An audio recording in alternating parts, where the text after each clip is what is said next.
Question number 7 देखिए आप। अब करना क्या अपने को, देखिए अभी तक हमने जो इक्वेशन दी थी उसमें कंसिस्टेंसी को चेक किया। अब अपने को एक्स वाई की वैल्यू भी निकालना है, तो तरीका तो पहले ही सीख चुके हैं हम। क्वेश्चन नंबर 7 को हम लेते हैं 5x plus 2y is equal to 4, 7x plus 3y is equal to 5। याद रखिए वेरिएबल की वैल्यू आप तभी फाइंड आउट कर पाएंगे जब मैट्रिक्स क्या होगा, नॉन सिंगुलर, डिटर्मिनेंट 0 नहीं आना चाहिए, तभी उसका इनवर्स एग्जिस्ट करेगा, अदरवाइज नहीं करेगा। हम सपोज करते हैं लेट ये किसको मानेंगे, मैट्रिक्स को, जो एक्स वाई के वेरिएबल दिए हैं 5 2 7 3 5 2 एंड 7 3। एक्स क्या होता है, फिक्स है, एक्स वाई, और बी कौन सा मैट्रिक्स आएगा जो इक्वल टू में वैल्यू दी रहती है 4 5। ऑर्डर तो मालूम ही है 2 into 1 और ये 2 into 2। हम इसको अरेंज किस फॉर्म में करते हैं, A X is equal to B और एक्स क्या आता है इसमें, ए इनवर्स। अब इस इक्वेशन का हम यूज करेंगे। सबसे पहले क्या करो, डिटर्मिनेंट ए निकालो, 5 7 2 3, तो ये हो जाएगा 5 into 3 माइनस 7 into 2, कितना आ रहा है 15 माइनस का 14, नॉट इक्वल टू 0। आप लिख सकते हैं since determinant A not equal to 0, matrix non singular, A inverse exist. अब ए इनवर्स का फॉर्मूला क्या होता है, ये होता है 1 by determinant of A adjoint of A, ये फॉर्मूला होता है। एडजॉइंट ए निकालते कैसे हैं, क्या होता है इसमें, a11 a12 a21 और ये a22, ये एडजॉइंट ए की वैल्यू होती है। आप क्या करो, उसमें सबसे पहले कोफैक्टर निकालिए। a11 क्या आएगा, देखो आप, ये मैट्रिक्स गिवन है, इसको हाइड करेंगे तो कितना बचेगा 3। a12 क्या आएगा, माइनस में आएगा, फर्स्ट रो सेकंड कॉलम को हाइड किया -7। a21 क्या जाएगा, सेकेंड रो फर्स्ट कॉलम को हाइड करिए, साइन नेगेटिव आएगा माइनस का 2, और a22 क्या आएगा, positive, second row second column को हाइड करिए 5। ये एडजॉइंट ए की वैल्यू होती है। तो एडजॉइंट ए कितना आ जाएगा, देखो a11 a12, ये हो जाएगा 3 -7, ये -2 और ये 5। अब क्या करो आप, ये तो एडजॉइंट ए का फॉर्मूला होता ही है, एडजॉइंट ए आ गया। अब अपने को इनवर्स निकालना है। ए इनवर्स क्या होता है, 1/a एडजॉइंट इंटू ए, तो ए इनवर्स इंटू बी अपने को करना है। तो x is equal to A inverse B, सीधा लिखते हैं हम, x इज इक्वल टू क्या होता है, ए इनवर्स बी, और ए इनवर्स कहां से आएगा, ये फॉर्मूला लिखा हुआ है 1, देखो इसकी वैल्यू क्या आ रही है 1, तो अंडरस्टूड है, तो 1/1 कितना आएगा, ये 3 -7 -2 5, और मल्टीप्लाई किससे करना है, बी में, बी कितना दिया है 4 5। इन दोनों को मल्टीप्लाई करिए, R1 का C1 से, कितना हो जाएगा, देखो आप, R1 का C1 से, क्योंकि इसका कॉलम सेकंड के रो से मैच करेगा, इसका ऑर्डर कितना है 2 into 2, इसका ऑर्डर कितना है 2 into 1, तो ये मैच करेंगे।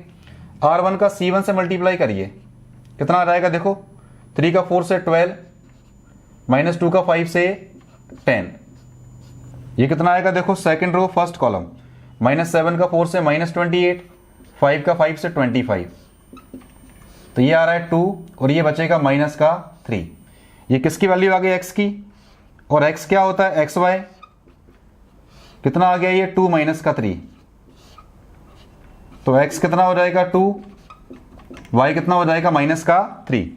आप इसको चेक भी कर सकते हैं, देखो 5 into 2 10, 2 into -3, तो 10 - 6 4, 7 into 2 14, -3 into 3 9, तो 14 - 9 5।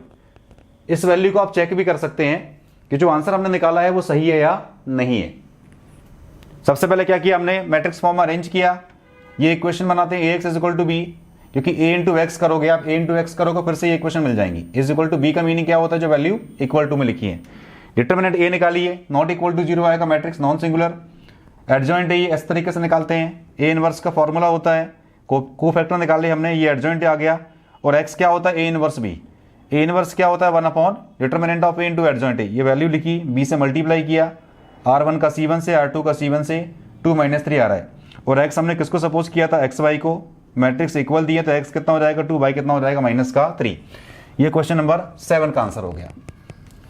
क्वेश्चन नंबर 8 देखिए आप, इक्वेशन अपने को दी है 2x - y = -2, 3x प्लस का 4y = 3।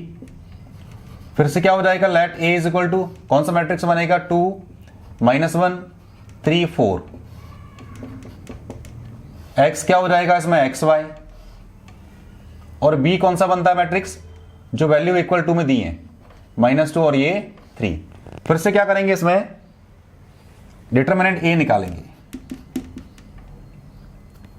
और सबसे पहले क्या करेंगे, इसको इक्वेशन फॉर्म में लिखेंगे। तो ax इक्वल टू क्या हो जाएगा b, x इक्वल टू क्या होता है a इनवर्स b। इस इक्वेशन को अपने को सॉल्व करना है, x y की वैल्यू निकालना है। डिटरमिनेंट a निकालिए आप, डिटरमिनेंट a निकालेंगे तो क्या आएगा, देखो 2 3 -1 4। सॉल्व कैसे करते हैं, इन दोनों का इंटू करिए, 2 का 4 से करेंगे तो ये कितना हो जाएगा 8, माइनस फॉर्मूले में आता है 3 का -1 से इंटू करेंगे तो -3, ये प्लस हो जाएगा। कितना आ रहा है 11, नॉट इक्वल टू 0, मतलब a inverse exist. a inverse exist क्यों करेगा, क्योंकि मैट्रिक्स क्या आ रहा है इसमें नॉन सिंगुलर, और नॉन सिंगुलर चेक कैसे करते हैं, डिटरमिनेंट a 0 नहीं आना चाहिए। अब क्या निकालेंगे इसमें, एडजॉइंट a क्या होता है, a11 a12 a21 a22। इसके कोफैक्टर निकालो। a11 कैसे निकालेंगे, फर्स्ट रो फर्स्ट कॉलम को हाइड करते हैं, a12 साइन नेगेटिव आएगा, कई बार डिस्कस कर चुके हैं, हम नहीं बताएंगे। First row second column, a21 निकालिए, ये भी नेगेटिव आएगा, सेकंड रो फर्स्ट कॉलम, और ये -1 क्या हो जाएगा, +1। a22 second row second column कितना आएगा 2। तो एडजॉइंट a कितना आ गया, एडजॉइंट a आ रहा है इसमें 4 -3 1 और ये 2, ये एडजॉइंट a आ गया। अब आपको पता है कि a इनवर्स का फॉर्मूला क्या होता है, a इनवर्स होता है 1 by determinant of a adjoint of a, ये a इनवर्स का फॉर्मूला होता है। तो x इक्वल टू क्या होता है, a inverse into b। a inverse की वैल्यू पुट कर दीजिए 1 बाय कितना आया था ये 11, 1 बाय 11, 4 -3 1 2, और b कितना है -2 3। फिर से देखिए, सबसे पहले मैट्रिक्स फॉर्म में अरेंज किया, इस इक्वेशन फॉर्म में अरेंज किया, ax equal to b, x equal to a inverse b। Determinant a निकाला, नॉट इक्वल टू 0 आ रहा है, मतलब मैट्रिक्स नॉन सिंगुलर है, इसका इनवर्स एग्जिस्ट करेगा। इनवर्स एग्जिस्ट करेगा तभी एक्स वाई की वैल्यू निकलेगी।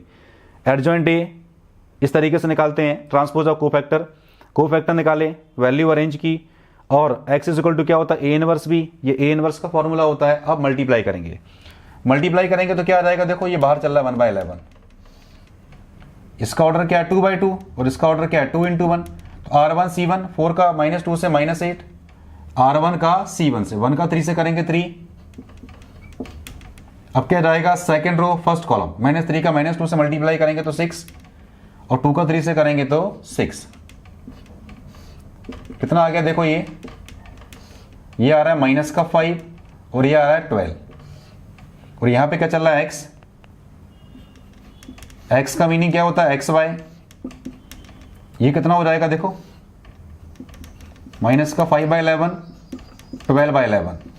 मैट्रिक्स इक्वल है, तो इक्वलिटी ऑफ मैट्रिक्स के रूल से क्या हो जाएगा, कंपेयर करेंगे आप, x कितना आ रहा है वो देखो, x आ रहा है -5/11 और y आ रहा है 12/11। अच्छा, ये वैल्यू सही है कि नहीं, ये आप चेक भी कर सकते हैं, जो इक्वेशन दे रखी है उसमें आप रख के चेक भी कर सकते हैं। देखो 2x - y - का 2 आना चाहिए, 2x, तो 2 × -5 -10/11, माइनस का y ये हो जाएगा -12/11, -22/11 कितना आएगा, -2। देखो आ रहा है। एक और इक्वेशन आप चेक करिए, 3x + 4y कितना आना चाहिए, 3 आना चाहिए। तो आप वैल्यू को चेक भी कर सकते हो इक्वेशन में रख के, 3x 3 × -5/11, तो -15/11 + 4y ये हो जाएगा 12 4 जा 48/11। कितना बचेगा, देखो ये बचेगा 33/11, कितना आ रहा है 3, और ये आना भी चाहिए। तो जो भी वैल्यू आपने निकाली है वो सही है कि नहीं, आप इक्वेशन में रख के चेक भी कर सकते हो, वेरीफाई भी हो जाएगा कि हमारा आंसर सही है। ये हुआ क्वेश्चन नंबर 8 का आंसर। क्वेश्चन नंबर 9 देखिए आप। 9 में क्या करना है वो देखो। फिर से अपने को दो इक्वेशन दे रखी हैं, 4x - 3y = 3, 3x - 5y। हम मैट्रिक्स सपोज करते हैं, लेट a = जो कोएफिशिएंट दिए एक्स वाई के 4 - 3, 3 - 5, 3 - 5, x = क्या हो जाएगा एक्स वाई, और b कितना होता है जो इक्वल टू में वैल्यू गिवन है 3 और 7। अब इसको इक्वेशन के फॉर्म में किस तरीके से लिखते हैं, ax = b, x = क्या होता है a इनवर्स b। तो हम क्या करेंगे, a इनवर्स फाइंड आउट करेंगे और उसका मैट्रिक्स b में मल्टीप्लाई कर देंगे, बाद में क्या करेंगे मैट्रिक्स को इक्वेट, तब एक्स वाई निकलेगा। सबसे पहले क्या निकालते हैं इसमें, डिटरमिनेंट ऑफ a, 4 3 -3 -5 करिए, इन दोनों का मल्टीप्लाई करेंगे तो माइनस का 20 माइनस -9, तो -20 + 9 कितना आ रहा है, -11, not equal to 0, therefore a inverse exist. a inverse exist क्यों करेगा, क्योंकि determinant a not equal to 0 आ रहा है, मैट्रिक्स क्या है इसमें नॉन सिंगुलर। अब क्या करेंगे, इसमें एडजॉइंट a निकालेंगे। क्या होता है, a11 a12 a21 a22, cofactor निकालिए a11, first row first column को हाइड किया -5, a12 माइनस आएगा, फर्स्ट रो सेकंड कॉलम को हाइड किया, a21 ये भी माइनस आएगा, सेकंड रो फर्स्ट कॉलम को हाइड किया और ये माइनस का दिया है, क्या हो जाएगा प्लस का, a22 देखिए सेकंड रो सेकंड कॉलम 4 आ गया। तो x = क्या होता है, a इनवर्स b, और a इनवर्स क्या होता है 1 determinant of a adjoint into a into b। अब इसकी वैल्यू पुट कर दीजिए, 1 माइनस का 11 एडजॉइंट a, वैल्यू पुट करो a11 a12, तो माइनस का 5 माइनस का 3 प्लस का 3 प्लस का 4, b से मल्टीप्लाई करिए, b कितना आ रहा है 3 7, बाहर क्या चलेगा माइनस का 1/11, मल्टीप्लाई कैसे करते हैं, r1 का c1 से, इसका ऑर्डर क्या है 2 × 2, इसका 2 × 1, फर्स्ट का कॉलम सेकंड के रो से मैच करना चाहिए तभी उसका मल्टीप्लिकेशन एग्जिस्ट करेगा। r1 का c1 में करिए, -5 का 3 से -15, 3 का 7 से करेंगे 21, सेकंड रो फर्स्ट कॉलम -3 का 3 से -9, 4 का 7 से 28,